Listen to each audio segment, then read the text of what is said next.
성령의 음성의 진실성이 증명되는데 당일이나 며칠 이내에 증명되는 경우도 많지만 몇 년이나 몇십 년이 걸리는 경우도 존재합니다. 대한민국 코로나 시절 하나님께서는 Full Gospel Church 성도님들에게 너희는 백신을 접종받지 말라 라는 성령의 음성을 듣게 됩니다. 당시 전 세계적으로 그리고 우리나라에서 사용하던 백신은 화이자 백신이나 모더나 백신이었습니다. 둘 다 mRNA 백신이었습니다. Full Gospel Church 성도님들은 거의 예외 없이 백신 접종을 받지 않았습니다.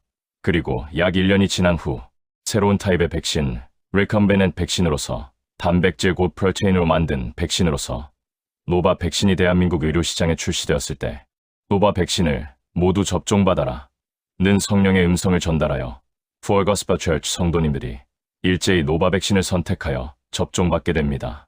백신을 맞지 말라는 성령의 음성의 진실성이 오늘 유튜브 쇼츠를 보면서 어느 정도 확신을 갖게 되었습니다. 유튜브 쇼츠의 내용은 코로나로 죽었다고 평가하지만 백신의 부작용으로 죽었다고 주장하는 백신 전문가 배용석 학자의 의견이었습니다.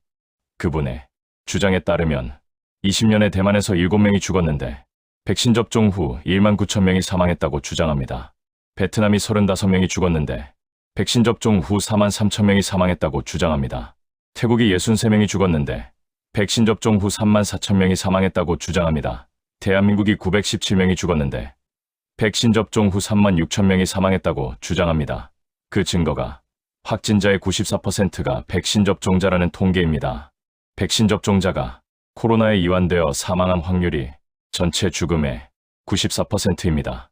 반대로 백신 맞지 않은 자가 코로나에 이완되어 사망한 확률이 전체 죽음의 6%입니다. 코로나 시절 코로나 백신 접종률은 대한민국의 경우 88%입니다. 만약 백신 접종자가 코로나에 이완되어 사망한 확률이 88%였다면 백신의 무용성을 주장할 수 있습니다. 반대로 88%를 넘었다는 통계는 오히려 백신이 죽음을 초래하는데 기여하였다는 증거가 되기 때문에 코로나 백신으로 몇 퍼센트가 더 예방한 증거가 된 것이 아니고 반대로 6%가 더 발생하였기에 백신이 코로나 질병으로 인해 사망률을 높인 데 쓰임받는 정반대의 결과를 낳은 것입니다. 쉽게 말해서 백신을 맞지 않았으면 죽지 않았을 사람들이 오히려 백신을 맞고 더 많이 죽었다는 결론에 도달되는 것입니다. 지금 제가 이 지면을 통해서 주장하는 내용은 백신 접종의 무의미함을 말하는 것이 아니라 그 당시 하나님께서 말씀하신 말씀이 진실되다는 사실을 증명하기 위한 것입니다.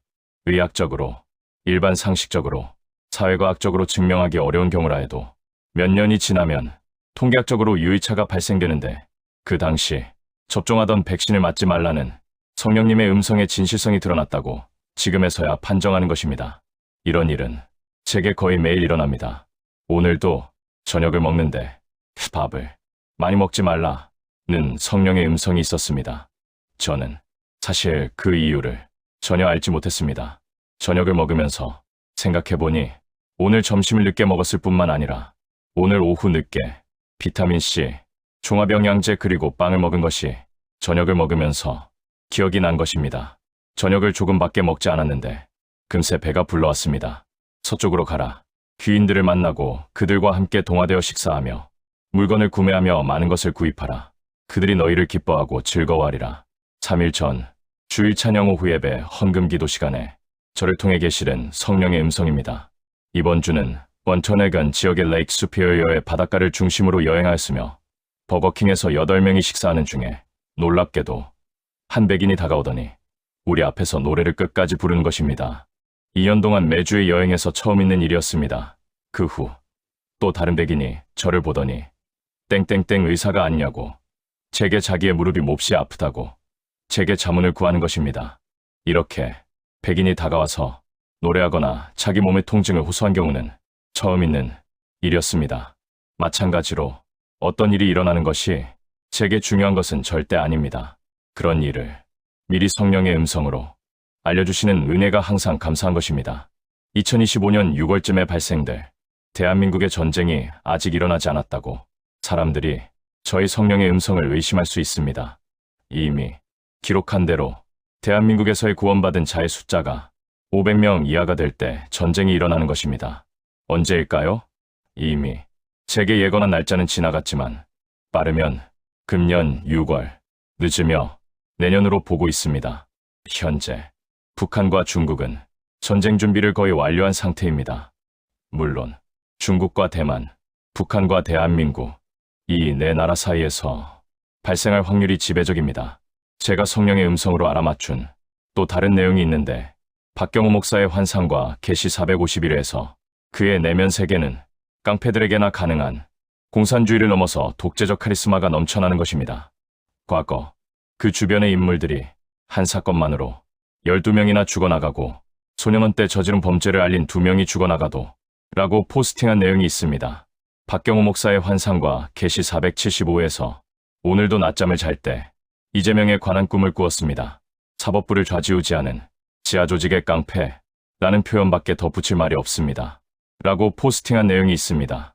놀랍게도 대한민국을 적들의 손에 넘기는 이재명은 국제마피아 조직도에 고문으로 기록된 내용이 유튜브에 공개된 내용을 어제 보게 되었습니다. 조폭들에게 이권을 주면서 조폭들이 자신의 선거운동을 돕도록 하며 또한 자신의 입장을 불리하게 하는 모든 적들을 조폭들을 동원시켜 제거하는 깡패 내지 마피아 두목이라는 증거들이 유튜브에 수집되고 있는 것입니다. 다시 말씀드리지만 제가 받은 성령의 음성의 진실성이 시간이 지나면 언젠가는 증명된다는 사실입니다. 역사가 지나가면 역사 자신이 그 진실을 증명하듯이 우리에게 일어나는 모든 일들은 그 모든 일들의 주관자이신 창조주 하나님이 자신의 말씀을 역사 속에서 증명하시는 것입니다. 제가 받는 내용들이 정말로 창조주에게서 온 것이냐 아니면 제 안의 귀신의 역사인지는 인간이 판단할 수 없지만 제가 성령의 음성이라고 내세운 많은 내용들이 그대로 일어난다면 분명 하나님에게서 온 것이라고 믿는다고 하여도 죄가 되지는 않을 것입니다. 할렐루야. 2026년 3월 25일 오후 10시 박경호 목사가 하나님의 집에서